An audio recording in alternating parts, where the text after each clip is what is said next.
Welcome to part 4 of JavaScript interview series. इस video में हम लोग देखेंगे होस्टिंग इन जावास्क्रिप्ट क्या होता है।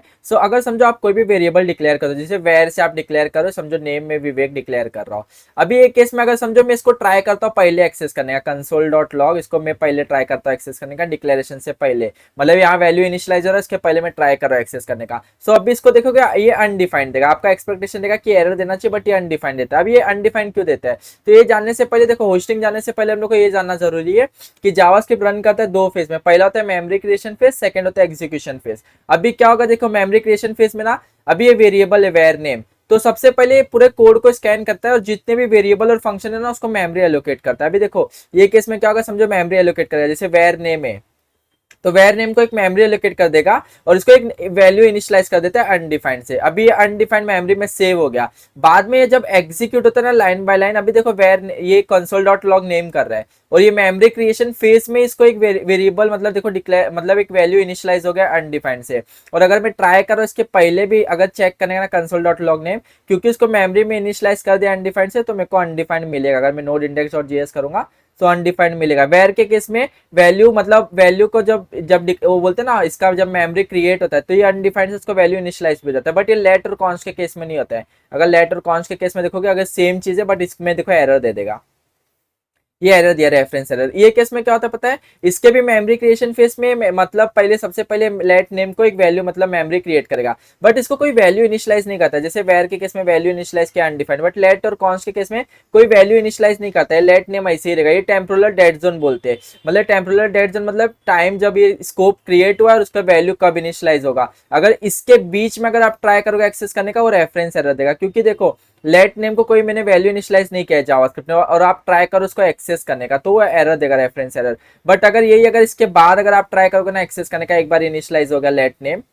अगर अभी मैं ट्राई करूंगा ना एक्सेस करने का clear node index dot JS, ये अब भी मेरे को आउटपुट दे देगा विवेक, क्योंकि अभी ये टेम्पोरल डेड जोन है, देखो इधर स्टार्ट हुआ क्योंकि इसको कोई वैल्यू इनिशियलाइज नहीं हुआ, टेम्पोरल डेड जोन स्टार्ट हुआ। वंस इसको एक बार वैल्यू इनिशियलाइज हो जाएगा टेम्पोरल डेड जोन इधर ही एंड हो जाएगा, फिर इसके बाद हम लोग कहीं भी ट्राई करेंगे एक्सेस करने का तो एक्सेसिबल रहेगा। बट अगर जब तक ये इनिशियलाइज नहीं हुआ लेट और कौन से जो भी डिक्लेयर है और उसको ट्राई करोगे इनिशियलाइज मतलब चेक करने का, तो मतलब एरर देगा रेफरेंस एरर। सिमिलरली अगर कॉन्स्ट के भी केस में देखोगे, कॉन्स्ट नेम करता हूँ, अगर मैं इसको पहले में ट्राई करता हूँ एक्सेस करने का कंसोल डॉट लॉग नेम करता हूँ, ये सिमिलरली जैसे लेट एरर दिया वैसे ये भी एरर देगा। अगर मैं नोड इंडेक्स डॉट जेएस करता हूँ, ये भी देखो रेफरेंस एरर दिया, क्योंकि हम लोग जब तक इसका इनिशियलाइज नहीं हुआ इसको हम लोग एक्सेस नहीं कर सकते, बट वेयर के केस में कर सकते। ये इसका मतलब पहला डिफरेंस हो गया। और एक होता है फंक्शन होस्टिंग होता है। फंक्शन होस्टिंग में समझो अभी मैं से हेलो का एक फंक्शन बना रहा हूँ, ये फंक्शन डिक्लेरेशन है, मैं इसमें कंसोल डॉट लॉग हेलो करता हूँ, तो क्या होता है जैसे अभी कंसोल डॉट लॉग ये हेलो कर दिया, अभी फंक्शन देखो मैं इसको कॉल कर रहा हूँ, पहले कॉल कर रहा हूँ।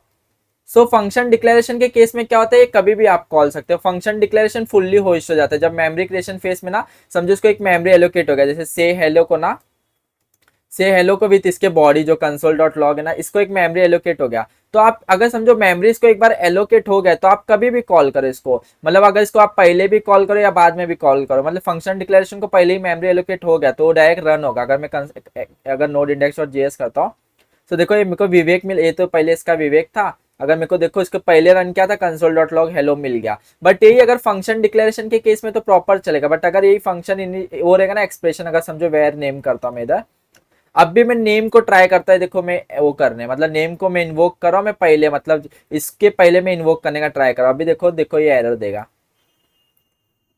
देखो ये एरर दे दिया, name is not a function. अब भी देखो क्या हुआ, अभी आप सोचोगे ये भी तो फंक्शन है बट ये एक वेरिएबल है, देखो ये हैज ए वेरिएबल ट्रीट हो रहा है वेयर नेम, ये फंक्शन एक्सप्रेशन है ना कि डिक्लेरेशन। तो जब मेमोरी जब इसको एलोकेट होगा ना तो ये ऐसा एलोकेट होगा, जैसे वेयर नेम आएगा, वेयर नेम को ये अनडिफाइंड इनिशियलाइज कर देगा क्योंकि ये वेयर से डिफाइन है, तो वेयर नेम को ये हैज अ अनडिफाइंड इनिशियलाइज कर देगा। और आप इधर क्या हो रहा है, सिंस हम लोग इसको पहले एक्सेस करने का ट्राई करें, इस समय इसका नेम का क्या है अनडिफाइंड है, तो अनडिफाइंड करके ऐसा, और अनडिफाइंड कोई फंक्शन नहीं होता है। अगर ये इसके बाद आप ट्राई करोगे ना इसको एक्सेस करने का, अगर इसके बाद आप ट्राई करो एक्सेस करने का तो ये एक्सेसिबल रहेगा। अगर देखोगे ना नोड इंडेक्स डॉट जेएस, ये एक्सेसिबल है क्योंकि इसके बाद आप एक्सेस कर सकते हो, क्योंकि इसके बाद इसको फंक्शन एक्सप्रेशन मिल गया तो इसकी मेमोरी चेंज हो जाएगी, ये फंक्शन एक्सप्रेशन जो है ये कंसोल डॉट लॉग आ जाएगा, फिर ये चेंज मतलब आप एक्सेस कर सकते हो। बट इसके पहले अगर ट्राई करोगे ना फंक्शन एक्सप्रेशन में तो वो एक्सेसिबल नहीं होता है। यही मतलब डिफरेंस होता है होस्टिंग का।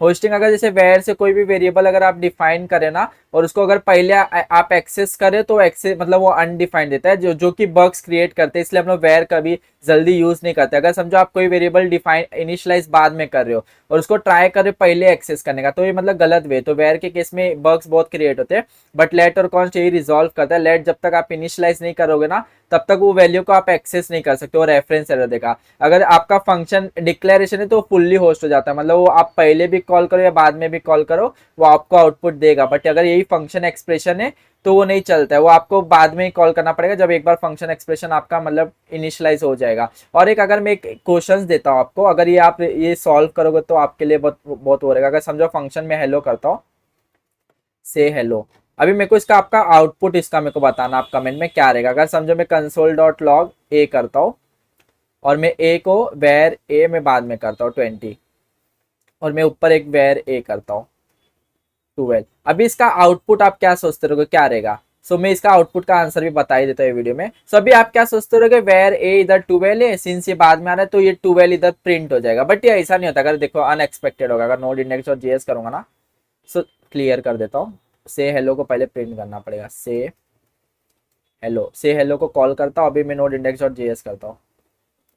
तो देखो ये अनडिफाइंड दिया। अभी अनडिफाइंड क्यों दिया? आपको लगेगा कि ये A12 आना चाहिए ना, बट ये देखो ये ऐसा नहीं होता। अभी ये क्या होता है, ये खुद का एक स्कोप है, फंक्शनल स्कोप है। तो वेर ए इधर आप इनिशियल मतलब डिक्लेयर कर रहे हो, तो ये क्या होता है जब मेमोरी क्रिएट होता है ना, इसका जब मेमोरी क्रिएट होगा तो क्या होगा, ये वेर ए करके ऊपर ही इसके जैसा अनडिफाइंड ऐसा मतलब इसका खुद के स्कोप में इसका एक वेरिएबल है अनडिफाइंड करके, मतलब ऐसे फॉर्म में ये मेमोरी में स्टोर रहेगा, ये मतलब ये फंक्शन के अंदर ऐसे फॉर्म में मेमोरी में स्टोर रहेगा। तब अगर ये मेमोरी में अगर आप इसको ट्राई करोगे एक्सेस करने का बिफोर इनिशियलाइजेशन तो आपको अनडिफाइंड देगा। बट इसके बाद अगर आप बाहर ट्राई करोगे, आप बाहर अगर ट्राई करोगे तो आपको वही देगा, जो ए का बाहर वैल्यू है ना 12 वही आपको प्रिंट करके देगा।